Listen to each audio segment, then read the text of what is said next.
Hey guys, I'm going to show you how to do the 3D hand checkpoint 1. So this is everything that needs to be done up until checkpoint 1. Okay. First thing you're going to do, you're going to need paper.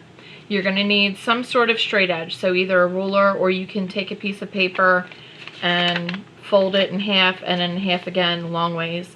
I highlighted the edge so that you guys can see it. Okay, we're going to take our paper, we're going to put our hand on the paper. You want your fingers to go almost all the way up to the top, okay? And you want to trace all the way off the page. So you're going to trace your entire arm and hand. Don't trace too dark because you will eventually erase these marks. Okay, so don't go too dark, and it has to be in pencil. Cannot be in marker, cannot be in pen, cannot be in color pencil, has to be just regular pencil. Okay, so I've got my hand traced. Okay, some of it you can't really see very well, so I'll just go and kind of darken those little spots up, but that's okay. When you're tracing it, the best way so that you don't want it with like alien hands is to keep your pencil straight up and down, and that'll keep it so that it's pretty even around. Okay, once you have this, the next step, you are going to create horizontal lines going across your paper. You want them to be straight. Okay, that first one I didn't have to skip any spots because my fingers weren't all the way up. So now this next one though, you can see my one finger is in the way, so I don't want to draw through that. I'm just going to skip and draw on the other side. It's important to go all the way across each time, otherwise you can wind up with too many lines on one side of your paper and not enough on the other, or you might forget to go in between the fingers. You need to make sure you go in between the fingers. You're going to keep this spacing all the way down, okay? So all the way down you're going to do this.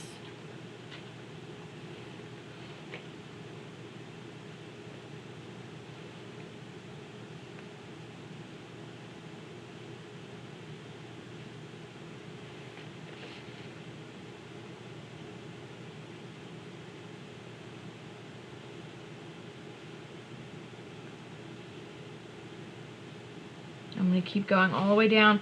Once I go all the way down, I'm just going to continue doing that, going all the way down, but I want to show you the next step real quick before I do that. Okay, you're going to connect each of these straight lines with a curved line. That's what's going to make this hand appear to be 3D. So this top part of my middle finger, I'm just going to use that as my curved line. I don't need to create another line there. Same thing with my ring finger. I'm just going to darken that so I know that that's going to be my curved line. As you can see here though, there is no curved line connecting the straight lines, so I need to create one. So that's what I'm going to do. Here, this one's just a little bit too high. It's going to look a little weird. I want to make sure there's space in between the lines, so I'm going to create one there. Okay, I'm just going to continue to do that. I'm just going to create these little curved lines. And I want them to be very curved. You see how I'm not making it, almost straight. It's not like this.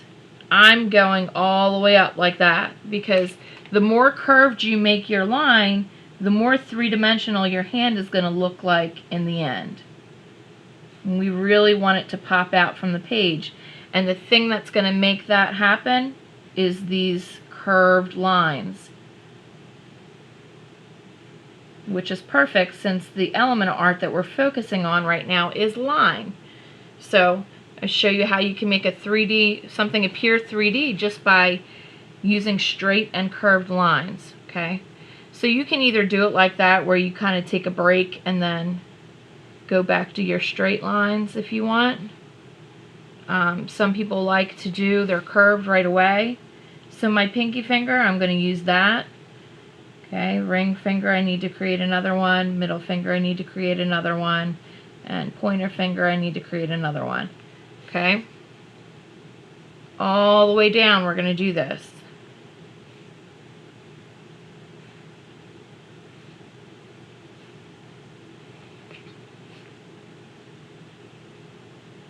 If at any point you're confused or you're not quite sure how to go, please don't hesitate to send me a message.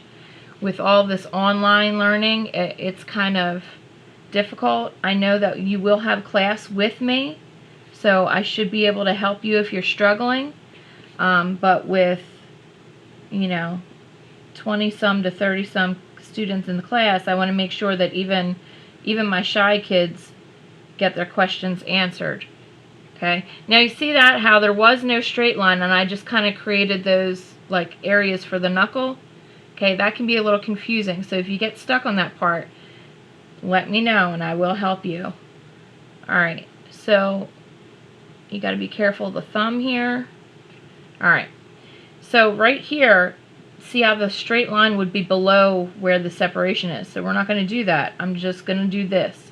I'm going to go right with the outline of my finger, and then I'm going to do those knuckles again and bring it to that straight line.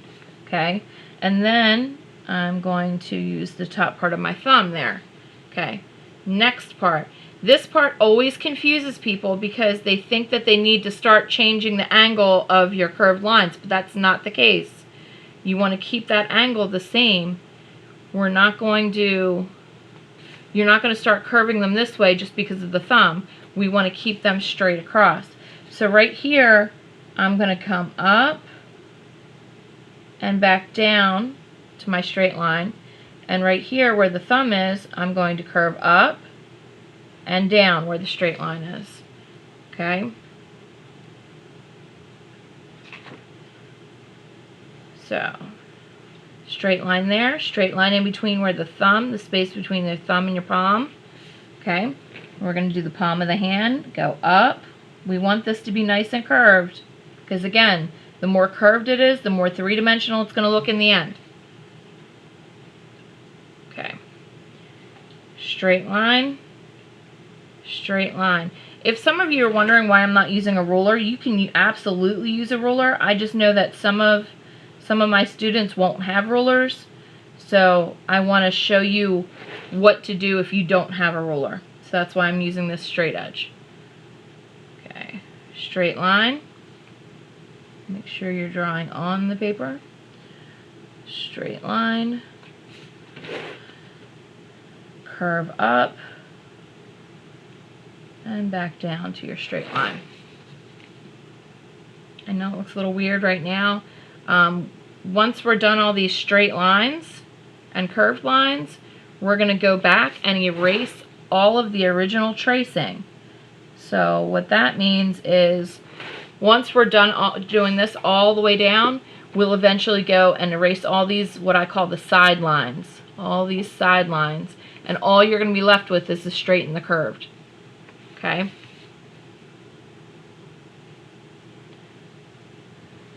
Straight. Straight. Curve, connecting them. Okay?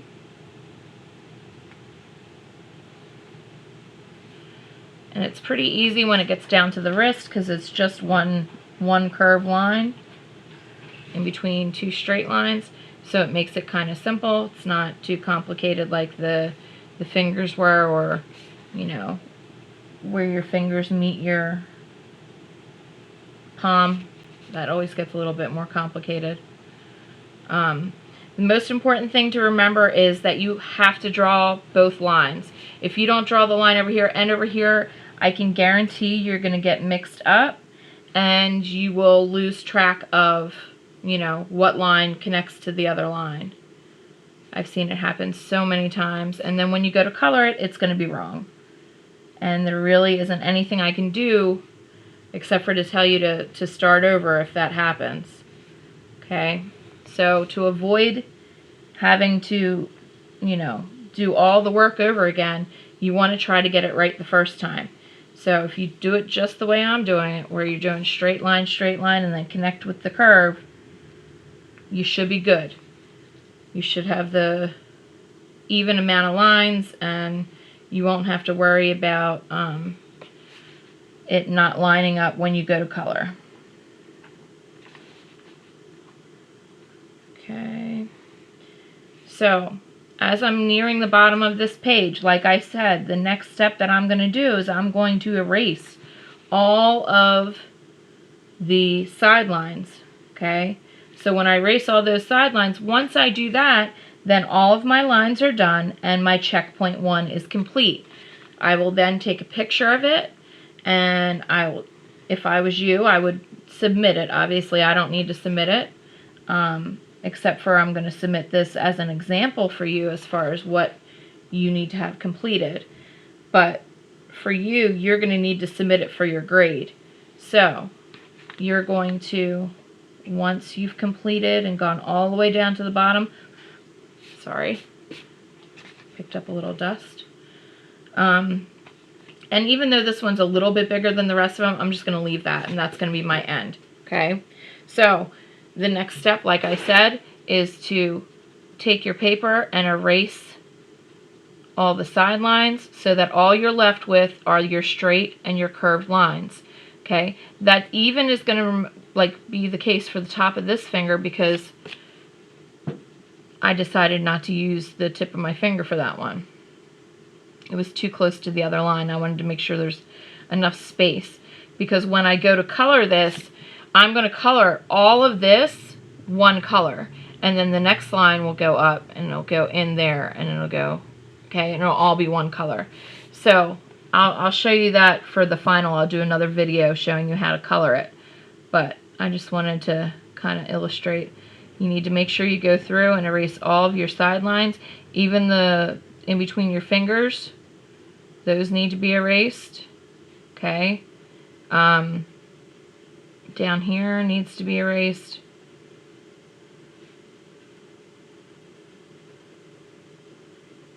Okay, once all of this is done, like I said, take a good picture of it. I want to be able to see the whole thing. I don't want to see only part of it.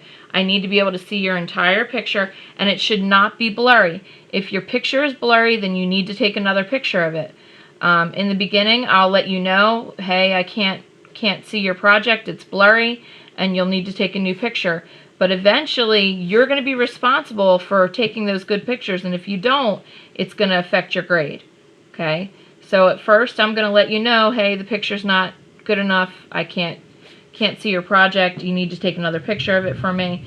That's Big Thunder, hearing in the background. But eventually, like I said, you're going to be responsible to know whether it's a good enough picture or not. Okay? I don't want this to get too long, so I think I'm going to pretty much end it here. I'll show you down here. Even down here, this last sideline, I'm going to erase those too. Okay? And, you know, on either side of the arm, those lines are also going to be erased. Okay? So this isn't complete. You're going to erase all these lines. I've seen people do it like this, and that's fine too. The only difference is when you do it like that, you need to make sure that you go back in. Sorry, my dog just bumped the table. She's scared of thunderstorms, so you want to go and make sure that you put those connections back. Okay? Those connections have to go back. You can't just leave a blank spot there. We don't want that. Okay? So if you're going to do that, that's fine, but just make sure, like I said, you go back in and connect those lines again. Okay? So I'm going to go like this. Make sure this line connects. Make sure that line connects. And you don't want your straight line to start getting wonky or curved or anything, because then that's going to mess up the illusion. The juxtaposition where something's next to the other of the straight and the curved line is really what gives it that 3D quality. Okay? And I think it's pretty much good. There might be some lines that I'll go and clean up a little bit. Some that I might have forgotten that I'll erase out. Okay? But that's about it. That's what you're going to submit as your checkpoint 1. Okay?